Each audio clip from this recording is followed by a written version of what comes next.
Ci troviamo in via Sant'Euplio. Questo è il tunnel sottostante la Villa Bellini. Da pochi giorni sono state istituite le strisce blu, il parcheggio a pagamento da parte del comune di Catania. Purtroppo le condizioni del tunnel sono veramente un disastro. Da anni, anzi da decenni, questa è la situazione all'interno del tunnel, come detto, che è sottostante la Villa Bellini e adesso è stato trasformato in un parcheggio a pagamento.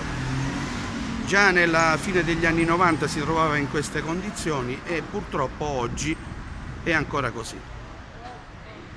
Il tunnel potrebbe essere ristrutturato e adibito ad ospitare anche pubblicità, potrebbe essere un introito per le casse comunali.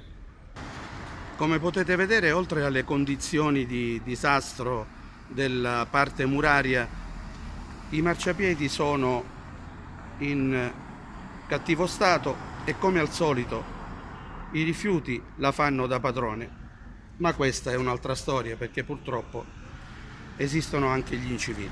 Speriamo che il comune attenzioni veramente a questa parte bellissima della città e ne possa trovare un giusto e corretto utilizzo dopo una seria ristrutturazione.